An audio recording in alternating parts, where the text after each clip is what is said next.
my gosh, not Christmas music coming up on my shuffle. We are not doing that today. Hey guys, welcome back to my channel. It's Ashley for those of you who don't know me. So today we're doing like I'll be getting ready for a callback and answering your questions. So let's get into it. Woo, yay for callbacks.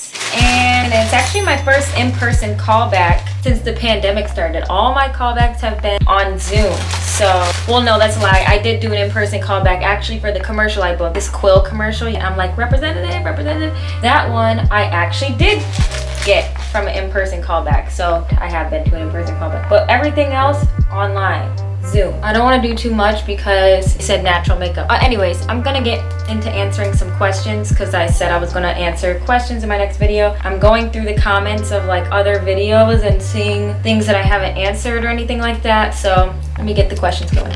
Okay, so someone said, question from one actor to the next, how do you keep your happiness in check? Oftentimes we fall in the trap of keeping up with the Joneses and chasing happiness. I believe happiness, just like any other emotion, can be detrimental when not kept in check. Per the question, how do you keep your happiness in check? That is such a good question. Like, so deep, so profound.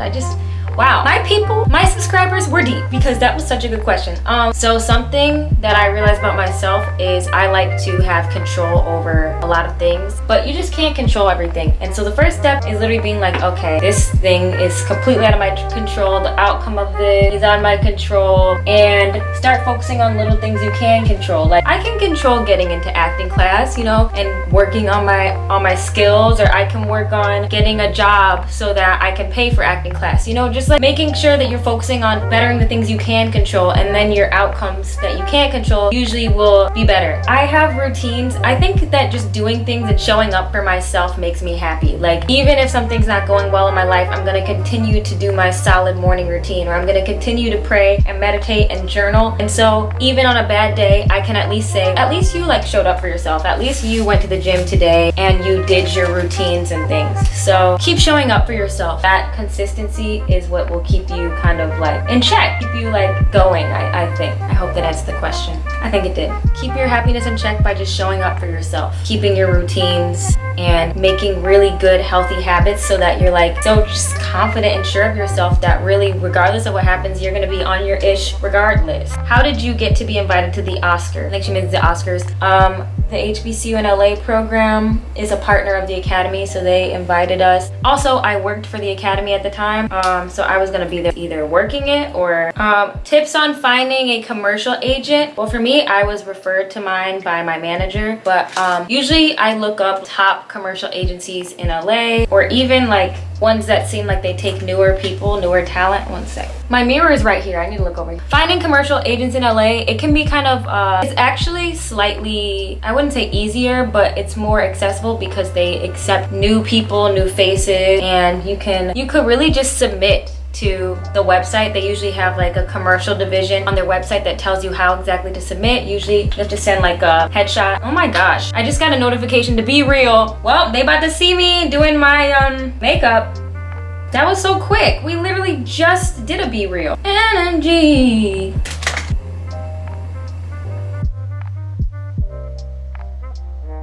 I feel like falling in love. I'm in the mood to dun dun dun dun. Mimi G said, do you think it makes a difference in your training to take acting classes online or in person? Honestly, in-person acting classes do give you that energy where you're like person to person and you're in front of people, and it's very interactive, and you can also build community in person quicker. But I do think acting on Zoom has actually been really helpful because that's the way we're auditioning and doing self-tapes. Everything's so virtual, so it kind of both are beneficial nowadays, and I've done both. Yeah, I think in-person acting class also makes you pay attention more. I feel like some people turn off their cameras and will like be on their phone or distract on the side, and then when it's their turn to do their scene, they're all in. It really just depends on how much work you put into it. If you do a Zoom class, you just have to make sure that you are fully dialed in, paying attention, taking notes, even paying attention to other people's notes, and just not getting distracted by the outside world. So it's all just about making sure you're immersed. I think both are very good though, and I honestly sometimes like taking Zoom classes because you don't have to drive anywhere, but you are still getting that training. When did you start taking acting classes? Do you think a certain age is too late? I started taking acting class in like 6th grade. Like my first acting class was like a drama class, drama improv class, and from there I would do a lot of musicals. It's so hard to say for me because my whole acting journey was on and off. It like started when I was young in like 6th grade. I would take acting class in school and drama and improv, and I did a forensics performance team. But then when I got to like college, I started taking acting classes the summer between my sophomore and junior year. And also I have a video about is it too late to start acting, which breaks that entire thing down. I'm gonna link it down below. It's never too late to start. That's a long story short. And when you start to think that, then you're holding yourself back when you could just get started and see where you might end up. Tips for getting into the HBCU in LA program. Oh my gosh, first of all, I love the program. It changed my life. Obviously, I wouldn't be in LA without it. But my tips for getting into the HBCU in LA program would be to start working on your resume right now, wherever you are. Try to get any type of experience. Okay, I'm not gonna go too much in on this because like I said, I gotta be natural.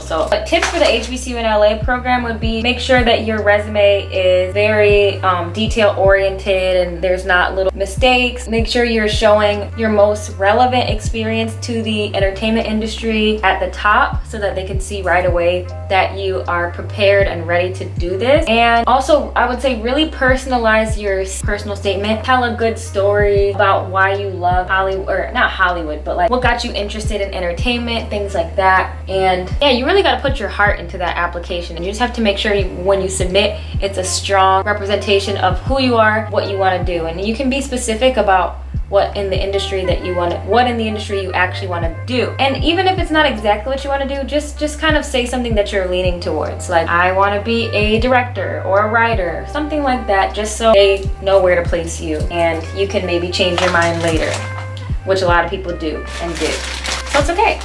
This is matte lipstick, but I put it on my cheeks because I don't like the color blush I have. It's very light and it doesn't show up, but this blush will show up. Honestly, now let's see my hair. I went to the dry bar yesterday, guys, and the lady was like, I do textured hair all the time. And look, it's puffy. So do you really do textured hair? Because yeah, maybe I'll do like a half up, half down. Because this hair, really, I'm really tempted to contour just because. Someone said, how do you balance your job and acting? Well, you see, I'm doing it right now because I work in social media, so I'm always by my phone. I'm always responsive, making sure that I'm doing whatever is needed. I just need to kind of make sure that I'm available, and also just like being creative. And like if I see something interesting that's trending on Instagram, I will work on a post for it. Then I'll go back to doing what I was doing, but also making sure that my work is done. My work is done. I've done everything that I need to do. Honestly, it's good. I have to schedule a certain amount of posts per day. I have to engage with people, and if I've done that or I'm doing that while I'm doing other things, it works. So that's how I balance. It actually is a great job for actors, which is why I would say if you want to be an actor and you're in school, you could still like focus on getting experience in other areas so that you can have a good job. How do you find a work from home job, and where do you actually begin with acting? Find a work from home job. Look on LinkedIn and just look up remote jobs in like you can look up remote jobs in X field. Make sure that you have exactly the things, everything that you need: resume, cover letter, everything like that, references, and just make a whole list of all the remote places you want to go. Yeah, how do you actually get started with acting? That seems like a whole entire video for another day. But I would start by watching videos with Christine Horn's YouTube videos, Bonnie Gillespie, Self-Management for Actors. I would read her book. So you have to start off with a bunch of research. You have to know exactly what you're getting into, and it's like, once you start figuring out and doing research on acting, it just doesn't stop. You just keep finding out more and more information. It's never ending, y'all. It's crazy. Ooh, let me show you this perfume I got. Very little because I really like, this is such a strong scented perfume. I don't have to use a lot, so I just do like a little bit on my wrist, rub that together, a little on my neck. It smells so good. Okay, and then I just put a little bit of lip gloss on, and I'm good. So I hope you guys enjoyed this video. Also, I'm kind of an athletic girl character. So this is the finished look. She's a workout girl. That's my character. And what was I about to say? Comment down below any more questions. Let me know what other videos you'd like to see. And I will see you in the next one.